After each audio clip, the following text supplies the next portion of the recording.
গোপনে তোলা মোবাইল ক্যামেরায়। সাধারণ লাগেজ শুধু নয়, বিশেষ ট্যাগ লাগানো কার্টুন, ব্যাগ, এমনকি ট্রলিগুলো এভাবেই ছুঁড়ে মারছেন বিমান কর্মীরা। একটা নতুন ট্রলি আজকে নিয়ে যাচ্ছেন, একটা ফ্লাইটে যেতে পারবেন, পরে দেখবেন একটা পা নাই অথবা হ্যান্ডেল ছিঁড়ে গেছে। এগুলো কষ্টের জিনিস না, এগুলো তো এমনি আসে না, তো এটা তো যত্ন সহকারে বের করা উচিত। এখানে আসলে আমাদের নিজের ব্যাগে।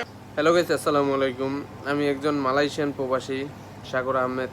তো এয়ারপোর্টে যে ট্রলি ব্যাগগুলোর কাহিনীগুলো দেখে বুঝতে পারছেন কি অবস্থা। তো আমরা প্রবাসীরা একটা লাকিজের ভিতরে তার 8 বছর 10 বছরের স্বপ্ন থাকে, ঠিক আছে। আমরা 8-10 বছর বিদেশ করে তারপর দেশে যাওয়ার সময় একটা লাকিজ নিয়ে যাই। ওই লাকিজের ভিতরে মায়ের, বোনের, দাদা দাদি, নানা নানি, আত্মীয় স্বজন সবার জন্য মাল জিনিস নেওয়া হয়। আর ওই লাকিজটা এয়ারপোর্ট থেকে কিভাবে ফালাইতেছে দেখেন।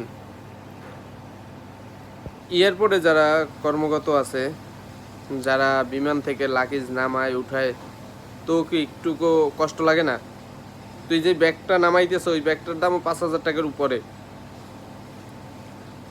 তো সর্বোচ্চ বেতন কত? তোর সর্বোচ্চ বেতন 10,000 15,000। তোর 2-3টে ব্যাগের দামে তোর বেতন। তো তুই এই ব্যাগগুলো কির জন্য নষ্ট করতেছো? তোর অধিকার আছে, তোরে রাখা হয়েছে এর জন্য সেফলি, যাতে আমাদের ব্যাগ নষ্ট না হয়, পারফেক্টভাবে নামানোর জন্য। তোরে তো রাখা হয় না যে আমাদের ব্যাগ নষ্ট করার জন্য। কি আর বলবো আমি, কিচ্ছু বলার নাই। আমাদের দেশের সরকার যেমন, পাবলিক তো তেমনই হবে। ইভেন কি এই ব্যাগগুলো দিয়া তোরা মনে করো যে মানুষের ফোন, টাকা পয়সা, ঠিক আছে, গোল্ড, এইগুলো চুরি করে রেখে দাও। এগুলো কি তোর বাপের সম্পদ? তোর বাপের সম্পদ মনে করে তুই এইভাবে মারতেছো, ভাঙতেছো, নষ্ট করতেছো। এই ব্যাগের ভিতরে যদি একটা টিভি থাকে বা একটা ফোন থাকে বা একটা ইলেকট্রিক কোনো মাল থাকে, ওই মালটা কি সুস্থ থাকবো, ভালো থাকবো? মালটা কি আমি তোর বাপের ইনকামের টাকা দিয়ে কিনছি?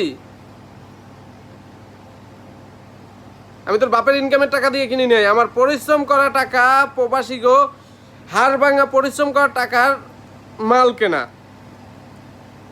একটা ব্যাগের ভিতরে 15 বছর 20 বছর মানুষের স্বপ্ন থাকে ওই ব্যাগের ভিতরে। আর তুই মনে করো যে ফুটবলের মতো লাথি মারতেছ। তোর বাপের ব্যাগ পাইলে তোদেরকে আমরা জুতা পিটা করব। আর মাননীয় প্রধানমন্ত্রী যা করছে না ছাত্রদের নিয়ে, টের পাবে হারে হারে।